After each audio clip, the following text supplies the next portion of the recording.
Visétoises, Visétois, bonjour. Alors que les fêtes de fin d'année se profilent doucement à l'horizon, la ville de Visé nous propose de revivre en vidéo quelques moments qui ont marqué le mois de novembre sur notre entité. Un mois qui a débuté avec les fêtes d'hiver des îles de Arquebusière, avec tout d'abord celle célébrée par les Francs, 15 jours après les élections communales du 14 octobre. Une année assez classique pour la compagnie de la rue de Démon, qui au programme n'avait rien de bien particulier, si ce n'est peut-être la célébration des 80 ans de bons et loyaux services d'un de ses membres, Freddy George.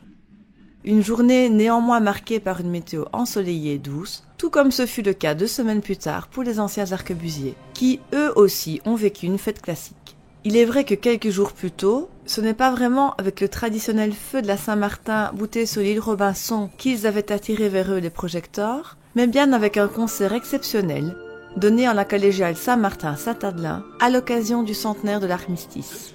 Offert par l'Harmonie Royale Sainte-Cécile d'Hesdin à la ville de Visé, cette représentation a recueilli les faveurs du public, qui a apprécié tant la qualité des textes récités en un français parfait par Rolf Welkenhuizen que par les superbes interprétations de l'harmonie et l'extrême sensibilité de la concertiste Lê Wang.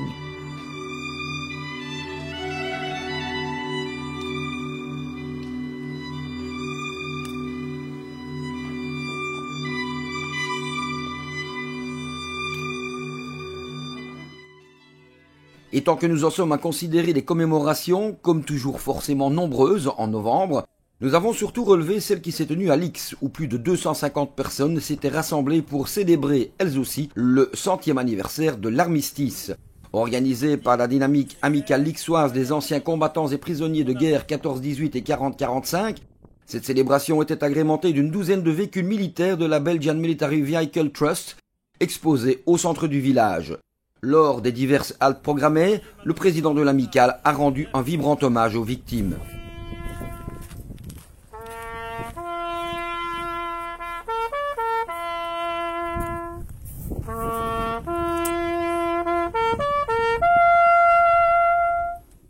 Autre type de commémoration, le musée d'archéologie et d'histoire de Visé propose depuis le 12 novembre et jusqu'au 12 décembre l'exposition La dernière lettre. Des récits de l'année 1918 et plus précisément le conte de l'histoire des derniers mois de guerre en Basse-Meuse. Une exposition qui a pour vocation de plonger le visiteur dans le temps à travers les lettres et carnets de différents personnages, réels ou fictifs. Documents, lettres et photographies d'époque sont également visibles, tout comme des vidéos inédites. Ouverte de 14 à 17 heures, cette exposition fermée le lundi est gratuite et peut bénéficier d'une visite guidée sur réservation. Nous reviendrons sur ce premier conflit mondial en fin de journal, avec un court reportage inédit sur le dernier baraquement encore debout à Visé, ultime témoin des quartiers de maisonnettes de bois construites après la destruction de notre ville, afin d'abriter la population. Avant cela, impossible bien entendu de passer sous silence la venue de Saint-Nicolas, invité cette année par l'association du commerce visétois. Encadré par son fidèle père fouettard et une formation musicale, le grand saint a d'abord parcouru les rues de notre cité avant de prendre place sur son trône, cette année installé au centre culturel, où il a reçu beaucoup d'enfants sages, qu'il a récompensés par un colis bien garni offert par des commerçants visétois. Et d'enfants, il était aussi question fin novembre du côté du parc des Libellules. Madame Brigitte Malherbe et les élèves de sa classe ayant décidé de s'engager avec la SBL Sentier.be dans un projet Chemin au naturel, ils s'investissent en faveur de la biodiversité locale et étaient notamment présents là pour mettre en place des plants de haies sauvages, d'arbustes fruitiers, aux endroits que les ouvriers communaux avaient préparés à leur attention. Une action qui se déroulait quelques jours à peine après que la ville ait précisément distribué des petits fruitiers, thème retenu en 2018 pour la semaine de l'arbre. Comme ce fut déjà le cas par le passé, ceci s'est passé à l'arboretum de Cherat, à proximité de la Belle-Fleur, où les spécialistes communaux ont pu prodiguer leurs précieux conseils, tandis que des produits locaux étaient mis en avant à l'intérieur, dont le miel de la section apiculture de Cherat.